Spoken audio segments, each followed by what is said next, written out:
हरे कृष्ण। ॐ अज्ञानतिमिरान्धस्य ज्ञानाञ्जनशलाकया चक्षुरुन्मिलितं येन तस्मै श्रीगुरवे नमः। श्रीचैतन्यमनोभीष्टं स्थापितं येन भूतले स्वयं रूपकदा मह्यं ददाति स्वपदान्तिकम्। नमः ॐ विष्णुपादाय कृष्णप्रेष्ठाय भूतले श्रीमते भक्तिवेदांत स्वामीनिति नामिने। नमस्ते सारस्वते देवे गौरवाणी प्रचारिणे निर्विशेष शून्यवादी पाश्चात्य देश तारिणे। वाञ्छाकल्पतरुभ्यश्च कृपा सिन्धुभ्य एव च पतितानां पावनेभ्यो वैष्णवेभ्यो नमो नमः। जय श्री कृष्ण चैतन्य प्रभु नित्यानंद श्री अद्वैत गदाधर श्रीवासादि गौर भक्त वृंद। हरे कृष्णा कृष्णा कृष्णा हरे हरे, हरे राम राम राम हरे हरे। हरे कृष्णा कृष्णा कृष्णा हरे हरे, हरे राम राम राम हरे हरे। हरे कृष्णा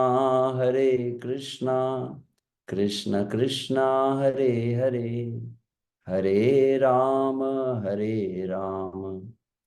राम राम हरे हरे। साधु साधु दादाई नाती नीचो शतारक हानुमंच कदाचिन्मां प्रेम्णा हृदकंठयो सुरा। हरे कृष्ण। रूपानुग विद्यापीठ द्वारा आयोजित हरिनाम चिंतामणि पाठ्यक्रम के अंतर्गत उपस्थित समस्त भक्तों का हार्दिक स्वागत और उनके चरण में सादर अभिवादन। हम हरिनाम चिंतामणि में लगभग 3 अध्याय को पूर्ण कर चुके हैं, जिसके अंतर्गत शुभ से तृतीय अध्याय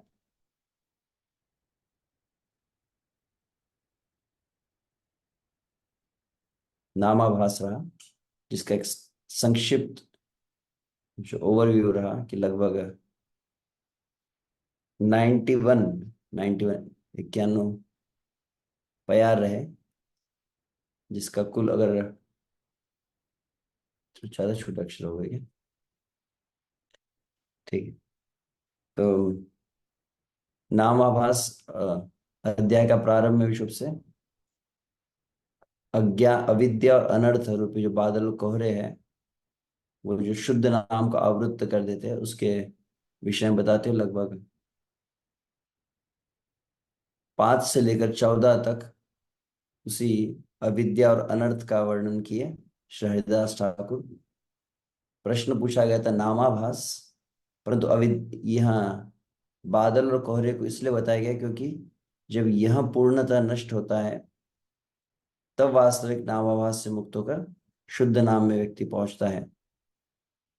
तो नामाभास के विषय में चर्चा श्लोक संख्या 15 से प्रारंभ हुई थी, और फिर उसके अंतर्गत संबंध अभिधेय प्रयोजन और संबंध ज्ञान विषय से संबंध ज्ञान से युक्त जब नाम होता है तो वह शुद्ध नाम प्रारंभ होता है, और संबंध ज्ञान के अभाव में नाम आभास रहता है।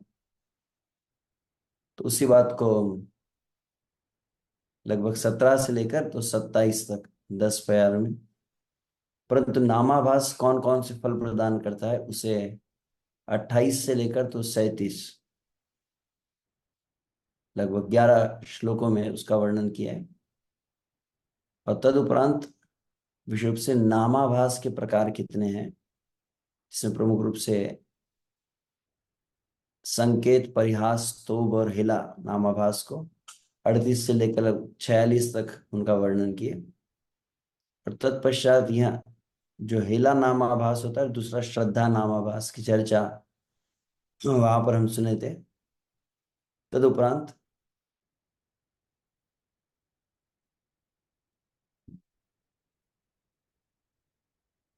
यह अंतिम जो भाग है, 50 से लेकर 91 तक में, नामाभास में पुनः कैसे नामाभास अंततः अनर्थों का जब नाश हो जाता है तो हम प्रेम को प्रदान करता है।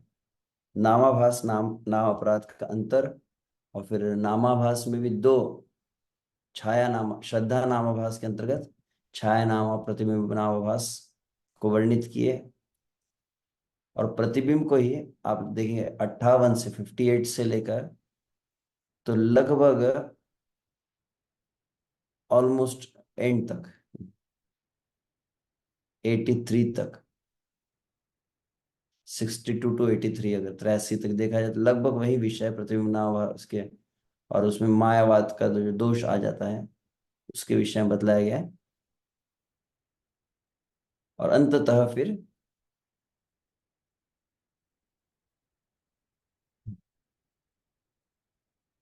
नामाभासी विषुप से यह मायावादियों का अगर संग त्याग करता है तो वह क्रमशः कैसे शुद्ध नाम को प्राप्त करता है उसको वर्णन किया है। इस तरह से यहाँ विषय वर्णित किए गए। इसको अगर इस रूप में देखना हो तो नाम अपराध नामाभास शुद्ध नाम की चर्चा जो हो रही थी, जिसके तो महत्व मेनली हम नामाभास की चर्चा किए हैं, जिसमें दो, हिला नामाभास श्रद्धा नामाभास। और हेला नामाभास के अंतर्गत ये चार थे, संकेत, परिहास, स्तोभ और हेला। और फिर श्रद्धा नामाभास के अंतर्गत दो है, छाया और प्रतिबिंब।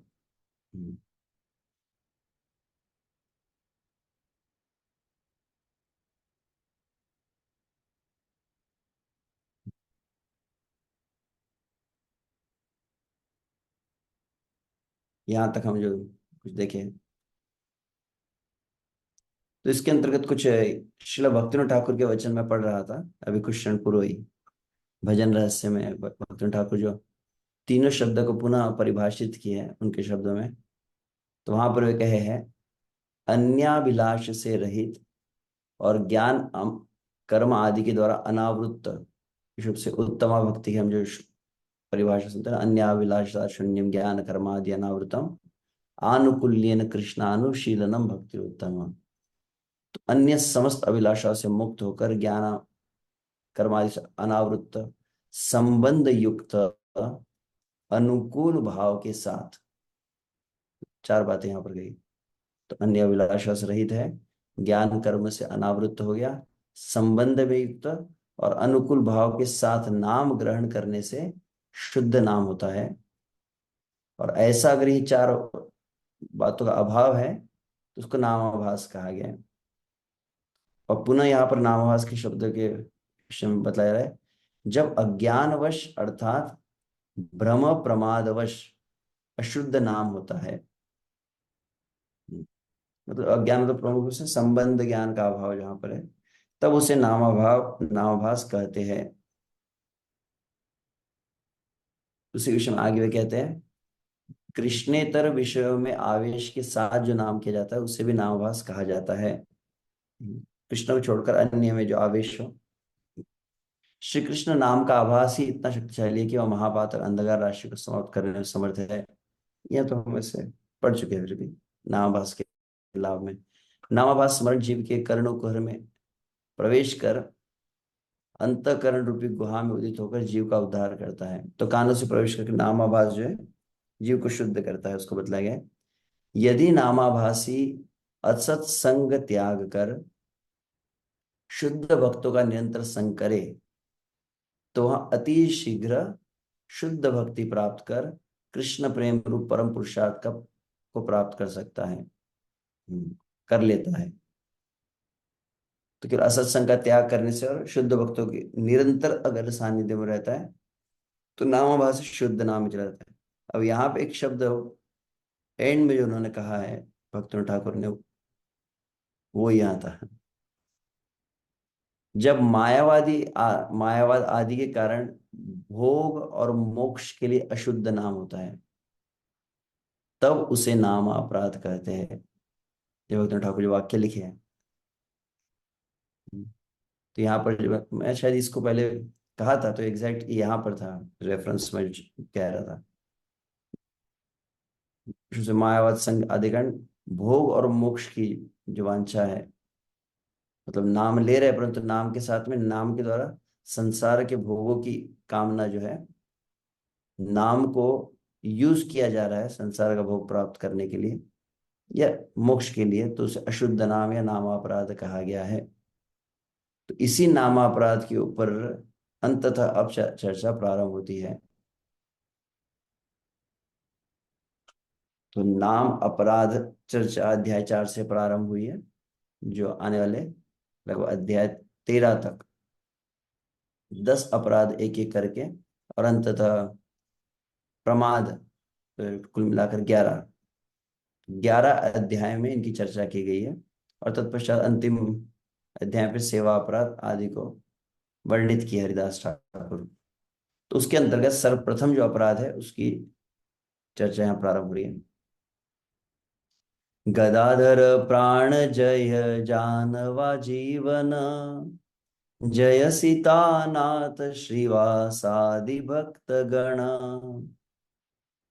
गदाधर प्राण, गदाधर पंडित के प्राण श्री चैतन्य महाप्रभु, जानवा जीवन नित्यानंद प्रभु, सीतानाथ अद्वैत आचार्य, श्रीवास आदि समस्त भक्तों के चरणों में वंदना करते हुए भक्तों ठाकुर प्रारंभ किए हैं।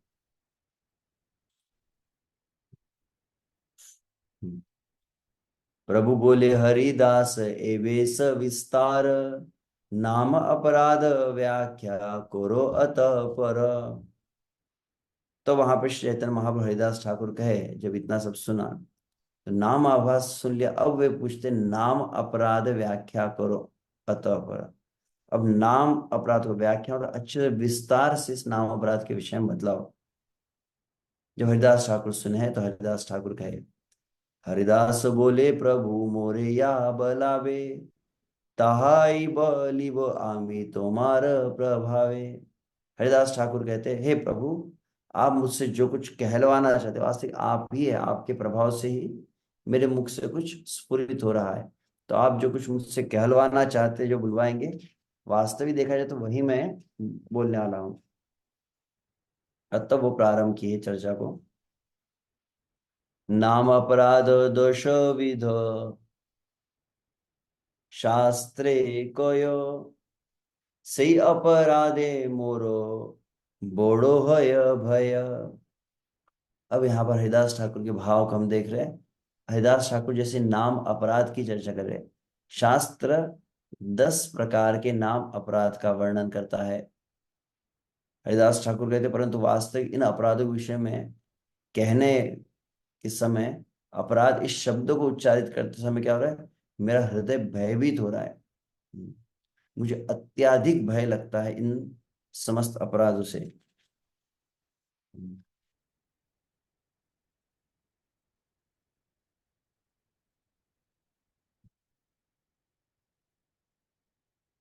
तो भक्ति ठाकुर यहाँ पर विशेष से इन अपराध 10 अपराध जो कहा गया है, तो 10 अपराध में फिर भक्ति ठाकुर यहाँ पर टीका में भी 10 अपराधों का उल्लेख किए है, जिसको हम सुनेंगे।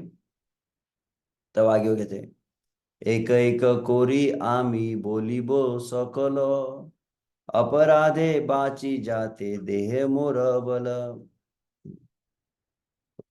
कि मैं, हे प्रभु, अब मैं एक एक करके इन समस्त अपराधों का वर्णन करूंगा। अपराध बाची जाते देह मोर बल। हे श्रीमन महाप्रभु, कृपया मुझे बल प्रदान करें कि मैं इन समस्त अपराधों से अपने आप को बचा सकूं। तो विशुभ से यहाँ 10 अपराध की चर्चा, जो अत्यंत महत्वपूर्ण विषय है।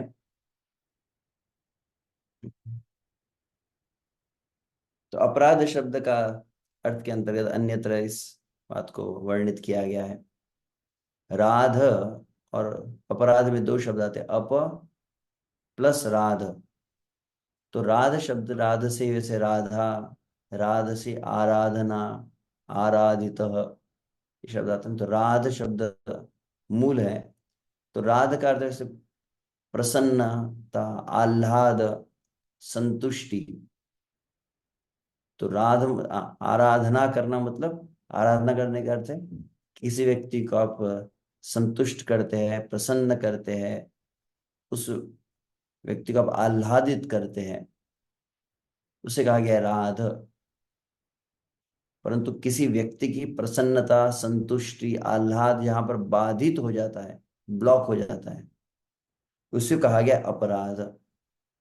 तो आराधना को जो बाधित कर देता है, या आराधना की जो विषय जो है, मतलब जो व्यक्ति है, उनको रुष्ट कर देता है, उसे कहा गया अपराध। तो विश्व से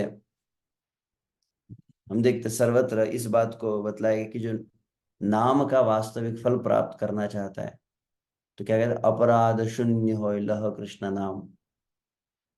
जिस तरह नदिया गोद्रु में नित्यानंद महाजन, उसमें अपराध शून्य हो लह कृष्ण नाम। तो अपराधों से शून्य होने के विषय में ही श्रील भक्ति ठाकुर वर्णित किया है। या अन्यत्र और एक वचन है, कबे हबे बोलो से दीन अमार। वहां पर कहते हैं अपराध गुची शुद्ध नामे रुचि, कृपा बले हबे हृदय संचार। तो वहां पर कहते हे प्रभु, कब वो दिन मेरे जीवन में आएगा जो समस्त अपराधों से पूर्णतः मुक्त होकर शुद्ध नाम में मेरी रुचि जागृत होंगी, और वास्तविक हाँ आपकी कृपा जो हृदय में उदित होंगी। और एक श्रील भक्ति ठाकुर जो रचना है, गुरुदेव कृपा बिंदु दिया, करोई दासे तृण पेखा अतिहीन। तो वहां पर भी कहते हैं सकले सम्मान कोरिते शकति, देहोनाथ जथा जथ। तबे तो गाइबो हरि नाम सुखे, अपराध बेहत। हाँ बोलते हे गुरुदेव, मुझे कृपया ऐसी शक्ति दो, ऐसी कृपा प्रदान करो कि सकले सम्मान कोरिते शकति, देहो नाथ जथा। मुझे सामर्थ्य प्रदान करो कि समस्त जीवों को मैं पूर्ण आदर दे सकूं। और वास्तविक जब समस्त जीवों को पूर्ण आदर दूंगा, सदा सदा समस्त जीवों के प्रति आदर भावना रहेंगी, तो क्या होगा, अपराध का नाश होगा। और अपराध का नाश होगा तो तभी तो गाई वो हरि नाम सुखे। तो अपराध के नाश होने पर वास्तविक नाम के सुख को, नाम के आनंद को मैं अनुभव कर पाऊंगा। और कविराज गोस्वामी के शब्दों में कहा जाए तो कविराज गोस्वामी श्री चैतन्य चरितामृत जो वर्णित करते हैं,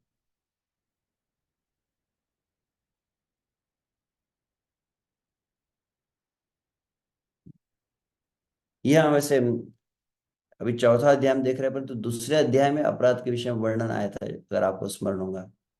तो वहां पर यह बात बतलाई गई थी कि नाम का मुख्य फल क्या है। नाम के गौण फल बताए, नाम का मुख्य फल क्या है, वो है कृष्ण प्रेम। वहां पर आपको स्मरण होगा, मुख्य नाम गौण नाम कहा गया था। तो मुख्य नाम क्या प्रदान करता है, प्रेम प्रदान करता है। और तब वहां पर एक आगे वर्णन किए थे, एक कृष्ण नाम यदि मुखे बहिराय, अथवा श्रवण पथे अंतरे ते जाय, शुद्ध वर्ण हय वा अशुद्ध वर्ण हय, ताते जीव तरे ए शास्त्रेर निर्णय। तो वह उच्चारण स्पष्ट हो या अस्पष्ट हो, परंतु एक नाम भी यदि मुख से उच्चारित हो, या वो एक नाम भी कानों से प्रवेश कर जाए श्रवण पथे, वह जीव को उद्धार कर देता है, यह शास्त्र का निष्कर्ष है। परंतु वहां पर तब कहते हैं, किंतु एक कथा इथे आछे सुनिश्चित, नामाभास हईते विलंब हयहित। तो ये जो प्रेम धन प्राप्त हो रहा है नाम के द्वारा, वो अस्पष्ट उच्चारण विज्ञान शुद्ध नाम तुरंत उद्धार करता है, परंतु उसमें एक बीच में ब्लॉक हो जाए, कौन सा, नामाभास। किंतु एक कथा इते आचे सुनिश्चित, नामाभास हईते, यह नहीं, नामाभास है विलंबे है था। नामाभास उसको, उस प्रक्रिया को विलंबित कर देता है, मतलब वह तुरंत फल प्रदान नहीं कर पाता। नामाभास है ले अन्य शुभ है, प्रेम धन केवल विलंबे उपजय। तो नामाभास के द्वारा अन्य समस्त इस जगत की शुभ प्राप्त होता है, परंतु प्रेम जो है वो जल्दी नहीं मिलता है। नामाभासे पाप क्षय शुद्ध नाम हय, तखन श्री कृष्ण प्रेम लभय निश्चय। परंतु नामाभास करते करते करते समस्त पाप पुण्य जब क्षय हो जाते हैं, तब शुद्ध नाम उच्चारित होता है और तब फिर प्रेम प्राप्त होता है। तो नामाभास में प्रेम विलंबित हो जाता है, और दीर्घ काल के पश्चात वहां जब पाप का क्षय हो जाए, अविद्या अनर्थ का क्षय हो जाए, तो फिर शुद्ध नाम वहां पर उदित होता है। तो पहले एक भाग बताया गया था कि नाम जो है प्रेम को प्रदान करता है, एक नाम उच्चारण करने से प्रेम प्राप्त होता है, परंतु डिले कब हो जाता है, जब नामाभास आए। अब और एक दूसरा प्रॉब्लम है, और तब वो कहा गया है, किंतु व्यवहित लेहय अपराध, से ही अपराधे है प्रेम लाभे बाध। अब दोनों में अंतर है। नामाभास शुद्ध नाम की प्रक्रिया को विलंबित कर रहा है, वहां पर कहा गया विलंब है, लेट होता है परंतु हो जाता है। परंतु दूसरा कहा गया यहाँ पे अपराध, ये अपराध जो है इसको व्यवहित कहा गया, सबसे मेन ब्लॉक है। क्या कहता है, सही अपराध है प्रेम लाभे बाध। यहाँ पे प्रेम ब्लॉक ही हो जाता है, प्रेम लेट मिलता है ऐसे नहीं कहा है। नाम अपराध से पूरी तरह से मुक्त होकर जब नामाभास में नहीं आएंगे, तब तक संभावना नहीं है। तो नामापराध को ठीक करते हैं तो नामाभास में आ सकते हैं, परंतु प्रेम नहीं मिल सकता है। तो नामापराध जो है, तुरंत प्रेम के मार्ग को ब्लॉक कर देता है। यह एक बहुत ही महत्वपूर्ण बात वहां पर दूसरे अध्याय में कही गई थी, हरिदास ठाकुर ने कही थी। और यह मेन ब्लॉकेज है क्या, अपराध, अपराध में मेन ब्लॉकेज कौन सा है, तो वहां पर कहा जाता है नाम नामी भेद बुद्धि व्यवधान है, व्यवहित भाकिले कदापि प्रेम नय। तो व्यवधान कौन सा हो गया, ब्लॉकेज अपराध में कौन सा है। तो सबसे महत्वपूर्ण बात, अपराध जो 10 नाम अपराध के फाउंडेशनल जो प्रिंसिपल है वो है नाम नामी भेद बुद्धि का है। इस कारण से ही ये सब गलतियां होती है, जितने भी अपराध हुए हैं। अपराध का मूल ओरिजिनल क्या है, कि नाम के तत्व को बराबर नहीं जानना, नाम के प्रति सही श्रद्धा न होना, और नाम नामी को अलग मानना।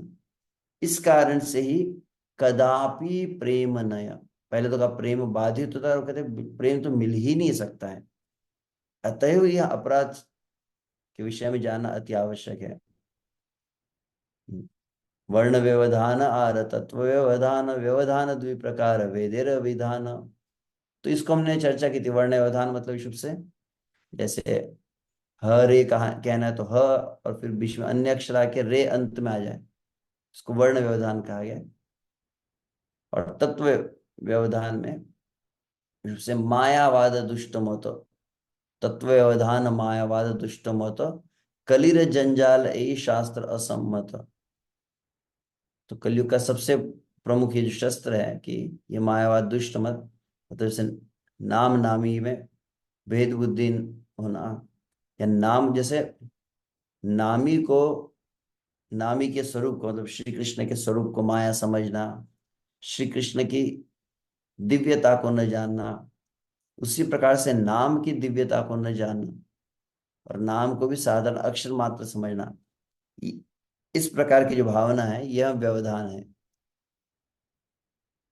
अतएव शुद्ध कृष्ण नाम यार मुखे, तहा के वैष्णव जानी सदा से भी सुखे।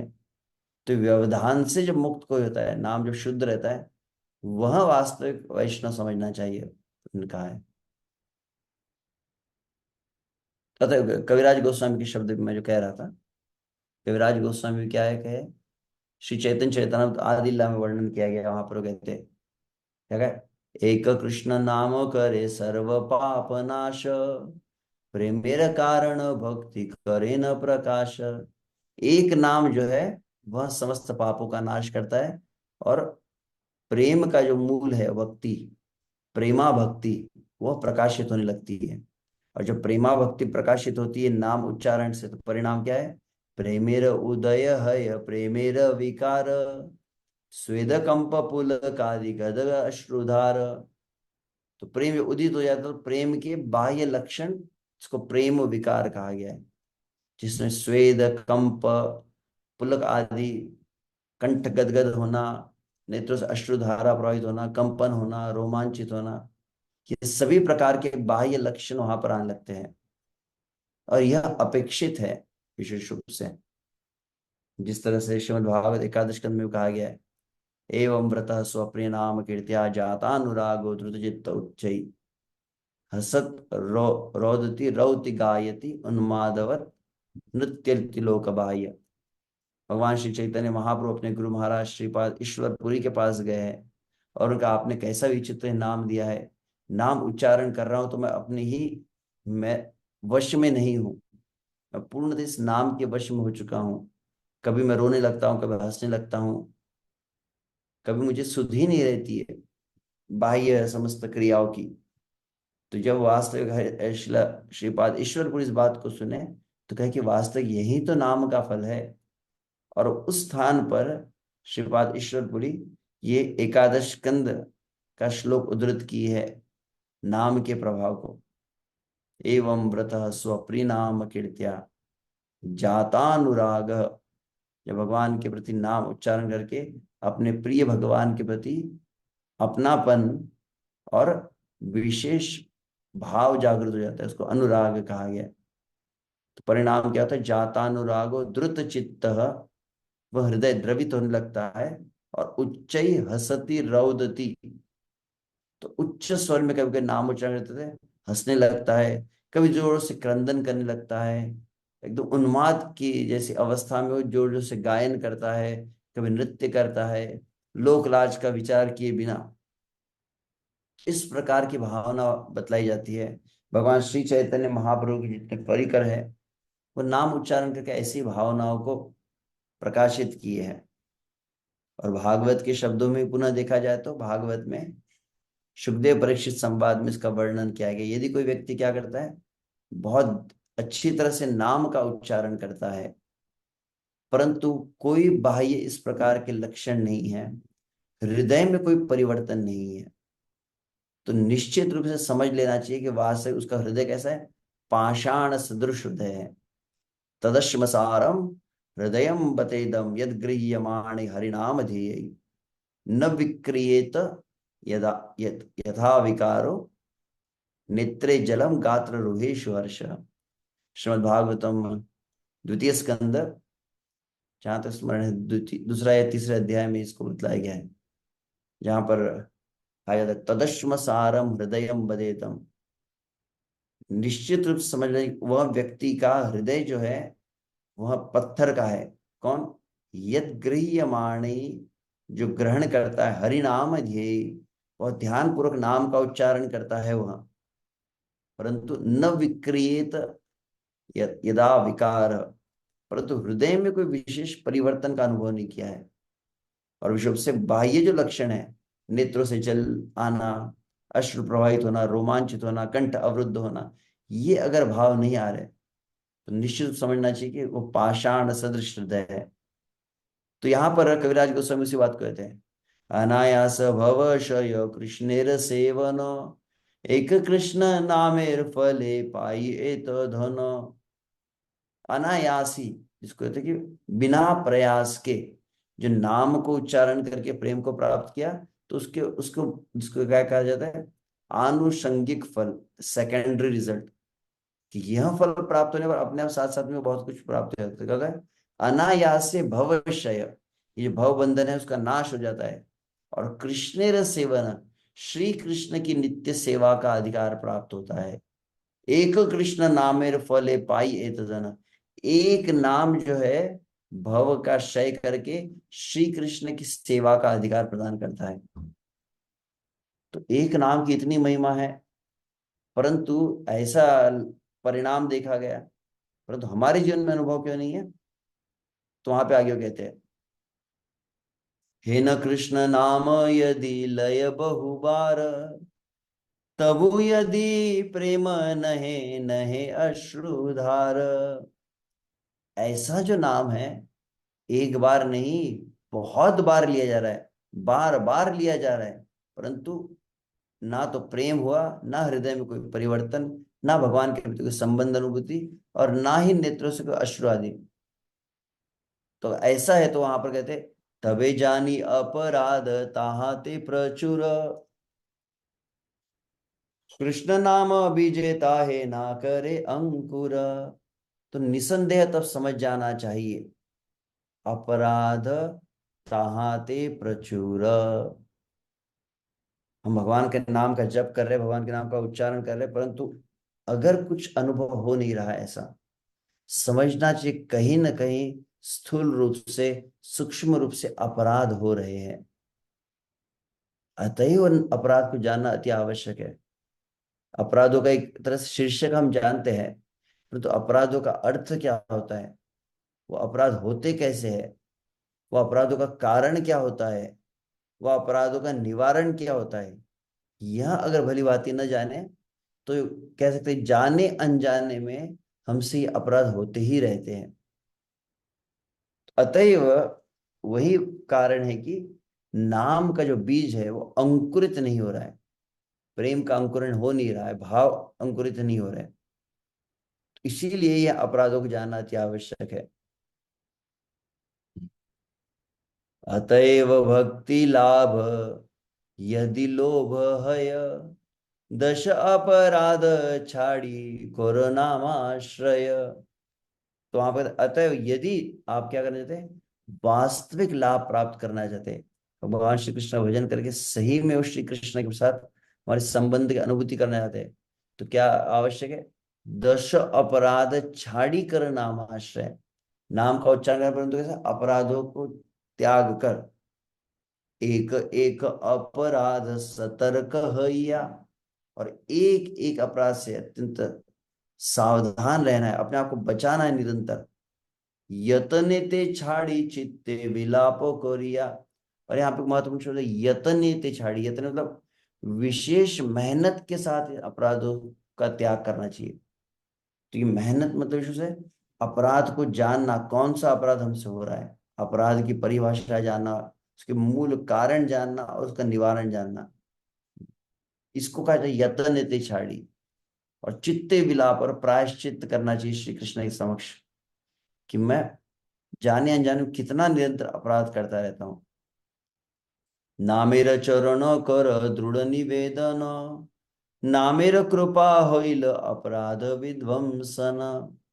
तो नाम के चरणों में फिर मतलब नाम प्रभु का उच्चारण करते थे, अंतर नाम के चरणों में विशेष के चरणों को पकड़ के प्रार्थना करनी चाहिए, नाम की याचना करनी चाहिए बार बार। तो बहुत अधिक नाम को प्रार्थना करते हैं तो नाम प्रसन्न हो जाता है, और नामेर कृपा होइले अपराध विध्वंसन। तो नाम की कृपा से ही अपराध का नाश होता है, यहाँ पर बताया गया है। नाभास के स्तर पे हमारा अनर्थ निवृत्ति होना प्रारंभ होता है। मतलब एक विशेष बात मैं पढ़ रहा था, अन्यत्र इसका वर्णन शायद श्रील भक्तिवेदांत सरस्वती की है। नामाभास और नामापराध में क्या है, नामाभास में नाम अपराध में दोनों में अनर्थ है। नामाभास में क्या होता है, धीरे धीरे मतलब बहुत गंभीरता से साधना कर रहा है, जप कर रहा है, कीर्तन आदि कर रहा है, नाम का आश्रय लिया है, तो क्रमशः क्या होता है, अनर्थों से मुक्त होने लगता है। नाम अपराध में क्या समस्या है, नाम अपराध अनर्थ निवृत्त नहीं करता है, नाम अपराध अनर्थ को बढ़ाने लगता है।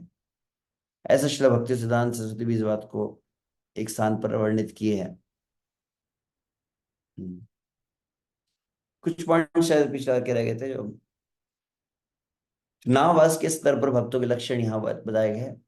भक्ति में प्रगति करने के लिए प्रामाणिक व गम मतलब विशुभ से किस तरह समझ सकते हैं नामाभास की अवस्था है, तो कहा जाता है is very serious, very sincere, honest. जो नाम जप को बहुत गंभीरता से ले रहा है, बहुत आदर पूर्वक ले रहा है, और निरंतर प्रयास है मन को एकाग्र करने का। तो ऐसे जो है ये नामाभास का लक्षण है। स्वयं के दोष को स्वीकार करता है, उसके लिए स्वयं को कोसता है। नामाभास का लक्षण है कि वो अपने जीवन में उसके अनुताप होते रहता है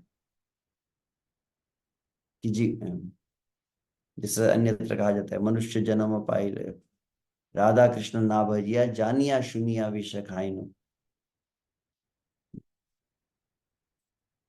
और एक नामाभास के विषय में, नाम जप को बहुत गंभीरता से लेता है और निरंतर सुधार के लिए प्रामाणिक भरसक तीव्र प्रयास करता है। और फिर शरणागति के 6 लक्षण हमने कहे, वह भी उस नाम के विषय में उसके रहते हैं।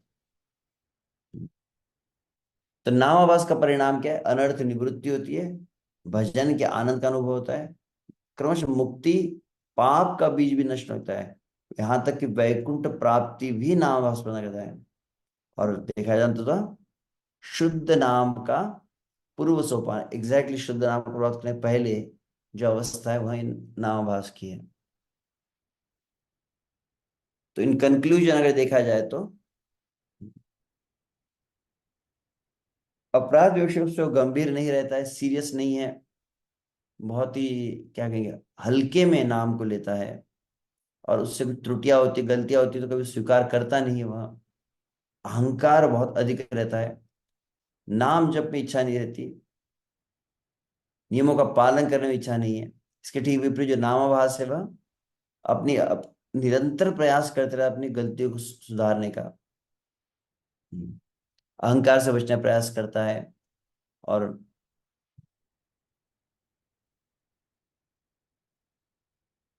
भौतिक भोग की विशेष लालसा नहीं रहती है, और नियमों को बहुत दृढ़ता से पालन करता है। तो यहां पर अब अंततः